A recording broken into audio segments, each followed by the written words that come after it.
प्यारे बच्चों नमस्कार। तो आज के इस सेशन में आप लोगों का स्वागत है। आज इस लेक्चर में हम लोग देखने वाले हैं मैथ रियल नंबर का एक्सरसाइज 1.3, जिसमें हम लोग कंप्लीट करेंगे 1 2 3 4 5 जी वो क्वेश्चन है इसमें दिया गया, उसको हम लोग कंप्लीट करने का काम करेंगे और अच्छी तरीके से सीखने का काम करें, जिससे हम लोग का तैयारी अच्छे से हो सके।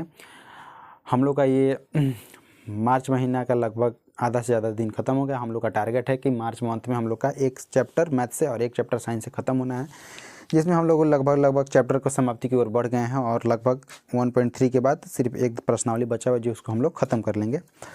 तो आइए हम लोग अपने लेक्चर को शुरू करते हैं और देखते हैं कि किस प्रकार से इसमें हम लोग सिद्ध करेंगे कि रूट 5 एक ऐसी संख्या है, एक अपरिमेय संख्या है, जो कि एग्जाम की दृष्टि से बहुत ही महत्वपूर्ण है, जो बार बार एग्जाम में पूछा जाता है कि रूट 5 को सिद्ध किया जाए कि रूट 5 एक अपरिमेय संख्या है। तो उसको किस प्रकार से हम लोग सिद्ध करना सीखेंगे और बोर्ड एग्जाम में यदि वो प्रश्न आता है तो उसको कैसे बनाने का हम लोग काम करेंगे और बेस्ट अप्रोच के साथ हम लोग उसको सॉल्व करेंगे। तो आइए लेक्चर को शुरू करते हैं और समझते हैं कि किस प्रकार से रूट 5 को सिद्ध करेंगे हम लोग कि एक अपरिमेय संख्या होता है। तो 1.3 का प्रश्नावली 1.3 का वास्तविक संख्या का पहला हम लोग का क्वेश्चन दिया हुआ है कि सिद्ध करे कि रूट 5 एक अपरिमेय संख्या है। सिद्ध करे कि रूट 5 कैसी संख्या है, एक अपरिमेय संख्या है। तो हम लोग को सिद्ध करना है, इसको प्रूफ करके दिखाना है कि रूट 5 एक ऐसी संख्या है, एक अपरिमेय ही संख्या है, वो परिमेय नहीं हो सकती। तो उसको हम लोग को प्रूव करना है। तो उसको सबसे पहले प्रूव करने से पहले हम लोग पहले इसको मानते हैं कि रूट 5 एक ऐसी संख्या है, एक परिमेय संख्या है। मान लेते हैं, मानने में क्या जाता है, कुछ भी मान सकते हैं। तो मानते हैं इसको कि रूट 5 एक ऐसी संख्या है, रूट 5 एक परिमेय संख्या है। हम लोगों ने मान लिया कि रूट 5 एक कैसी संख्या है, रूट 5 एक परिमेय संख्या है। यहाँ तक किसी को कोई दिक्कत?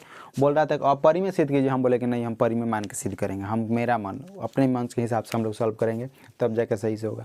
तो हमने मान लिया कि रूट 5 एक कैसी संख्या है, रूट 5 एक परिमेय संख्या है। रूट 5 एक परिमेय संख्या है। उसके बाद परिमेय मानते हैं, तो हमने पहले ही पढ़ाया था कि परिमेय बराबर होता है p/q, यानी कि जो p/q के रूप में होता है उसे हम परिमेय संख्या बोलते हैं। तो हम यहाँ पर क्या रूट 5 बराबर p/q लिख सकते हैं। रूट 5 बराबर p/q क्यों लिख सकते हैं? क्योंकि मैंने इसको मान लिया कि एक परिमेय संख्या, और परिमेय संख्या का डिफिनेशन हम लोग जानते हैं कि वैसी संख्या जो p/q के फॉर्म में हो उसे हम परिमेय संख्या बोल सकते हैं, या इसको हम c/d, a/b, x/y, z/a कुछ भी मान सकते हैं, रख सकते हैं। यहाँ पर जो आपको मन करे वो रख सकते हैं। तो मैंने p/q जो किताब में बुक में दे उसके हिसाब से मैंने यहाँ पर p/q के रूप में रख लिया है। तो मैंने यहाँ पर लिख लिया कि रूट 5 एक परिमेय संख्या है, रूट 5 बराबर p/q। अब हम क्या करेंगे, हम दोनों तरफ इसमें वर्क करेंगे। वर्क मतलब स्क्वायर करेंगे कि रूट 5 बराबर p/q के दोनों साइड में हम क्या कर लेंगे, अब लिखेंगे हम लोग दोनों तरफ वर्क करने पर। क्या लिखेंगे?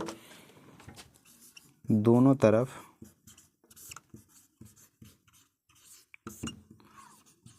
वर्क करने पर।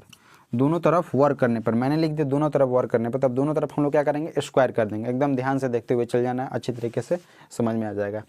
दोनों तरफ वर्क कर देंगे। रूट 5 का हम लोग कर देंगे स्क्वायर, बराबर p/q का कर देंगे हम लोग स्क्वायर। इधर रूट 5 का स्क्वायर, इधर हो गया p/q का स्क्वायर। तब रूट 5 को यदि हम 2 बार लिखे गुणा करेंगे तो क्या आ जाता है, 5 आ जाता है नॉर्मल।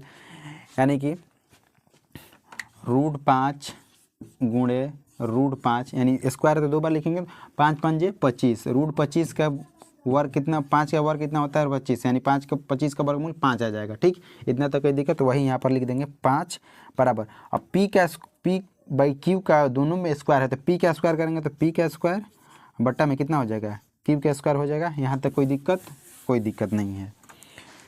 तो 5 बराबर p स्क्वायर बट्टा में q स्क्वायर, यहाँ तक आ गया, कोई दिक्कत नहीं है। उसके बाद हम क्या करेंगे, अब देख रहे हैं कि q इधर भाग में है, इधर जाएगा, इधर मल्टीप्लाई इधर कराएंगे तो क्या है, गुणा भाग में, इस साइड में इधर गुणा में इसके तरफ में आ जाएगा। यानी कि ऐसे हम लोग क्रॉस मल्टीप्लिकेशन करते, इसके बट्टा में 1 है। ठीक, तो q को इधर हम गुणा कराएंगे तो 5q आ जाएगा। तो हम लिख देंगे 5q स्क्वायर बराबर 5q स्क्वायर। अब इधर 1 है तो 1 से गुणा करेंगे तो कितना हो जाएगा, p स्क्वायर ही रहेगा। कोई दिक्कत नहीं होनी चाहिए। यहाँ तक समझ में अच्छी तरीके से आ रहा होगा। यहाँ पर 5 बराबर पाई पी स्क्वायर बटा में क्यू स्क्वायर, फिर क्यू को हम लोग इधर मल्टीप्लाई करा दिए तो क्यू स्क्वायर बराबर पी स्क्वायर आ गया, कोई दिक्कत नहीं है। अब हम क्या करेंगे, अब इधर 5 गुणा में, इधर जो गुणा में होता है इधर जाता है तो भाग में चल जाता है, इधर गुणा में होगा इधर जाएगा तो भाग में जाएगा, तो भाग में जाएगा तो हम 5 को क्या करते हैं इधर भाग में भेज सकते हैं। तो क्यू स्क्वायर बराबर हम क्या लिख सकते हैं, पी स्क्वायर बटा में 5। यहाँ तक कोई दिक्कत नहीं। अब यहाँ पर थोड़ा सा लैंग्वेज बेस्ड है, तो वहाँ पर थोड़ा सा हम लोग लैंग्वेज भाषा लिखने का काम करेंगे कि किस प्रकार से यहाँ तक लिखें, तो इसको हम थोड़ा सा भाषा के रूप में डिफाइन करें कि हाँ ये ऐसे होता है, ये ऐसे होता है। तो क्या यहाँ पर लिख सकते हैं, 5 क्या कर रहा है, 5 को अगर कोई भी संख्या यदि मान के चलिए हम दे दिए 8 को यदि हम 2 से बोल देंगे भाग करो, ऐसे हम रूप में दे दें 2 चौके 8, यानी 2 क्या कर रहा है 8 को भाग कर रहा है, यानी 2 चौके 8 काट रहे हैं, तो 2 से क्या हो रहा है 8 को हम डिवाइड कर रहे हैं। तो उस प्रकार से क्या कर रहा है 5 जो है पी स्क्वायर को डिवाइड कर रहा है ना, क्योंकि ऊपर में इसके कितने हैं पी स्क्वायर है। तब हम यहाँ लिखेंगे 5 पी स्क्वायर को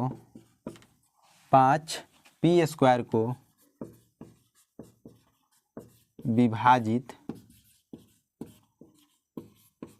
कर रहा है, इसलिए 5 पी को भी विभाजित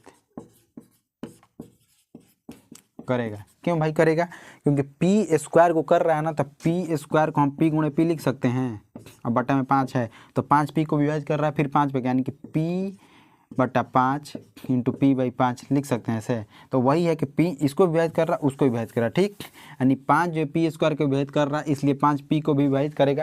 यहाँ तक कोई दिक्कत नहीं है। अब हम क्या करेंगे, अब यहाँ पर छोटा सा जैसे पहले माने थे कि √5 एक परिमेय संख्या, उसी पर थोड़ा सा यहाँ पर एक वैल्यू को पुट करेंगे, चेंज करेंगे, उसके बाद हम लोग आगे सॉल्व करेंगे। तो वैल्यू पुट करने के बाद पहले हम लोग देखते हैं कि पी स्क्वायर यानी जो नीचे में रहेगा इसका ऐसा हम लोग बस इसी संख्या का हम लोग क्या करना है, इसी संख्या को स्क्वायर में बदल देना है, ठीक। जो अगर हम √3 सिद्ध करेंगे तो √3 को ही ऊपर 3 को ही पुट कर देना है। अगर हम 7 सिद्ध कर रहे हैं √7 एक अपरिमेय संख्या, तो 7 को ही पुट करना है। 11 सेव कर रहे हैं तो 11 को ही पुट करना है वहाँ पर, ठीक। यानी कि पी स्क्वायर के जगह पर हम क्या लिख देंगे, अब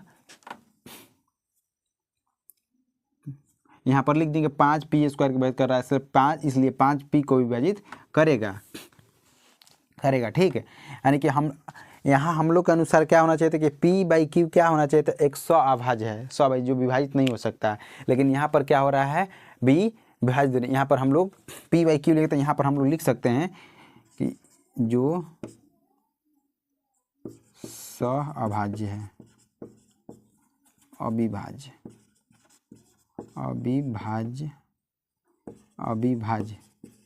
यानी कि क्या है, ये जो पी बाई क्यू है जो 100 अविभाज्य यानी कि विभाजित नहीं हो सकता है, लेकिन यहाँ पर पी 5 को कर रहा है, पी स्क्वायर को पी को भी विभाजित कर रहा है। तो अब यहाँ लिखेंगे हम लोग कि पी स्क्वायर के जगह पर के स्थान पर एक वैल्यू हम ले लेते हैं 5 सी लेने पर, 5 से हम वैल्यू ले लिए, तो पी स्क्वायर हम लोग के पास कहाँ है, पी स्क्वायर जो 5 से डिवाइड है, यानी कि क्यू स्क्वायर बराबर पी स्क्वायर का जगह पर हम 5c अब बटा में 5 हम ले लेते हैं, यानी पी स्क्वायर के जगह पर हमने 5c ले लिया, तो इसका स्क्वायर हो जाएगा, सॉरी यहाँ पर p के स्थान पर 5c लेने पर, तो p के जगह पर अगर हम 5c लेते हैं तो 5c के कितना स्क्वायर हो जाएगा यहाँ पर, तो 5c का जब स्क्वायर हो गया तो क्यू स्क्वायर बराबर हम यहाँ क्या लिख सकते हैं, 5 का स्क्वायर करेंगे 5 पंजे 25c स्क्वायर बटा में 5। अब यहाँ 5 को हम लोग 25 को डिवाइड 5 5 25 यानी 5c स्क्वायर यहाँ पर ही बच गया, तो क्यू स्क्वायर बराबर कितना बच गया 5c स्क्वायर। अब 5c स्क्वायर जो यहाँ पर हम लोग का ही बच गया है, तो 5c स्क्वायर अब इधर क्या है 5 इधर गुणा में, तो इधर आके भाग में आ सकता है, तो क्यू स्क्वायर बराबर क्या हो जाएगा c स्क्वायर अपॉन में 5, इतना तक आ सकता है। तो सेम जो ऊपर में हमने लैंग्वेज जो लिखा है कि 5 पी स्क्वायर को विभाजित कर रहा है, इसलिए 5 पी को विभाजित करेगा, उसी प्रकार से हम लिखेंगे कि 5 क्यू स्क्वायर को विभाजित कर रहा है, इसलिए 5 क्यू को विभाजित करेगा। तो हम लिखेंगे यहाँ पे 5 क्यू स्क्वायर को विभाजित कर रहा है, इसलिए 5 Q को भी विभाजित करेगा। कोई दिक्कत? सेम वही वाला लैंग्वेज है, सेम उसमें यहाँ पर पी था, पी स्क्वायर था, क्यू स्क्वायर और क्यू पुट कर दें, बस कोई इधर उधर नहीं किया। 5 Q को विभाजित करेगा। यहाँ तक कोई दिक्कत? यहाँ तक कोई दिक्कत नहीं होनी चाहिए। अब हम लोग का सॉल्व हो चुका है, प्रूव हो चुका है। तो आइए देखते हैं। हमने क्या माना था कि ये पी बाई क्यू क्या अभाज्य, जो अविभाज्य, जिसको विभाजित नहीं किया जा सकता है, लेकिन 5 क्या किया, ये दोनों को विभाजित करते हैं। हमारे नियम के विरुद्ध चल गया, क्योंकि हमने माना था कि यह विभाजित नहीं हो सकता है, तो क्या हो गया, विरुद्ध चला गया। इसको माना था कि परिमेय, लेकिन विरुद्ध हो जा रहा है कि अपरिमेय है। तो यहाँ पर हम देख रहे हैं कि 5 जो है क्यू स्क्वायर का, अब यहाँ लिख देंगे पी तथा क्यू, पी क्यू अविभाज्य था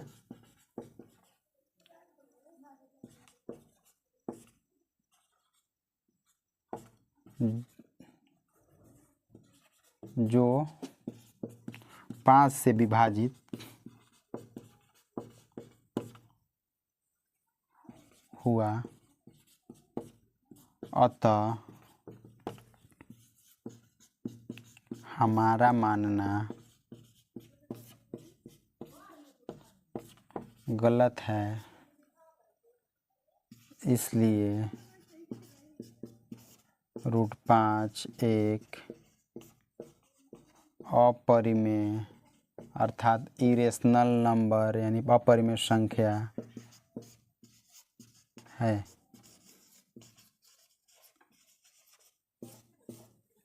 प्रूव्ड। अब एक बार ध्यान से हम लोग समझने का काम करेंगे और इसको अपने कॉपी में आप लोग नोट डाउन करने का काम करेंगे। पहले करना है कि सिद्ध करें कि √5 एक कैसी संख्या, अपरिमेय संख्या है। तो अपरिमेय सिद्ध करने के लिए सबसे पहले हम मांगे कि वो कैसी संख्या है, एक परिमेय संख्या है। तो √5 एक परिमेय संख्या है। √5 बराबर पी बाई क्यू, यानी कि पी बाई क्यू क्या होता है, परिमेय संख्या के रूप में होता है। तो जो अविभाज्य यानी कि अविभाजित नहीं हो सकता है, तो दोनों तरफ हमने उसको वर्क कर लिया। तो √5 का स्क्वायर बराबर पी बाई क्यू का स्क्वायर कर लिए, तो √5 × 5 किए तो 5 बराबर पी स्क्वायर अपन में क्यू स्क्वायर। तो यानी इधर का क्यू जो इधर मल्टीप्लाई कर दें तो 5 Q स्क्वायर, इधर पी स्क्वायर बच गया। इधर से 5 जो है गुणा में था, तो इधर भाग में लग गए, पी स्क्वायर अपन में 5। हमने यहाँ पर लिखा कि 5 पी स्क्वायर को विभाजित कर रहा है, इसलिए 5 पी को विभाजित करेगा।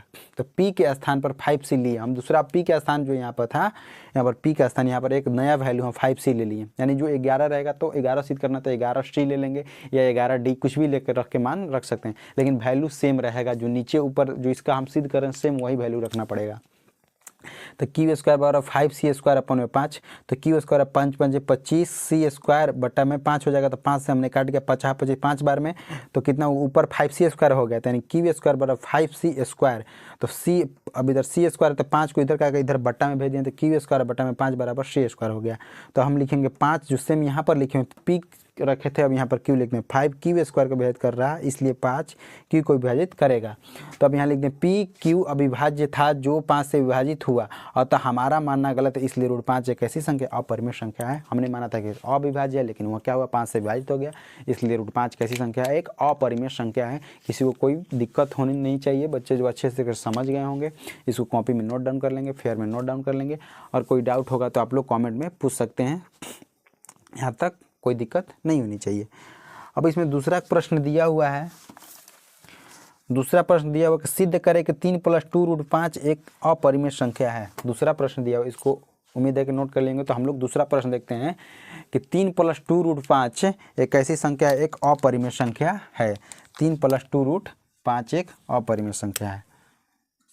3 + 2 √5 3 + 2 √5 एक अपरिमेय संख्या है। तो इसको अब हम लोग सिद्ध करने का काम करेंगे। तो चलिए इसको हम लोग देखते हैं।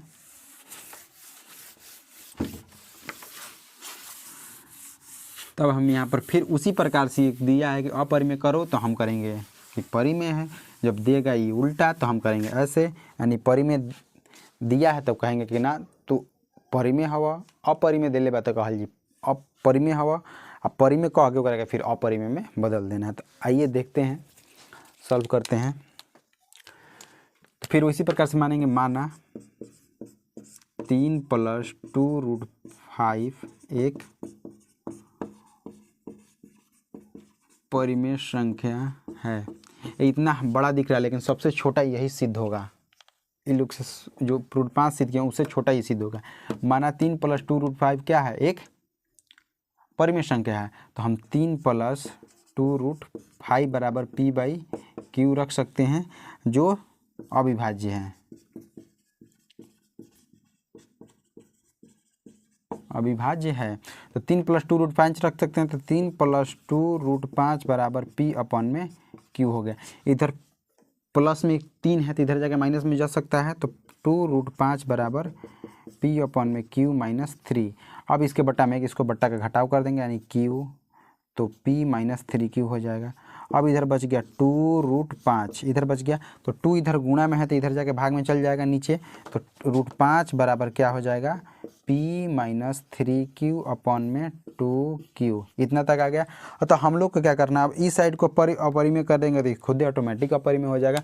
तो चूंकि हम इसके जस्ट पहले वाले प्रश्न में सिद्ध करके आए कि √5 एक ऐसी संख्या है, तो √5 एक अपरिमेय संख्या है। तो यहाँ पर सेम वही बस थोड़ा सा लैंग्वेज लिखना है, उसके बाद ये सिद्ध हो जाएगा। तो हम यहाँ पर लिखेंगे, अब चूंकि हम जानते हैं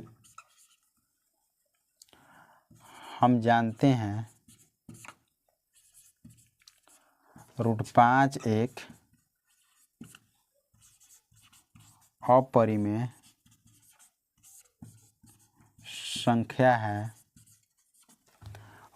संख्या है,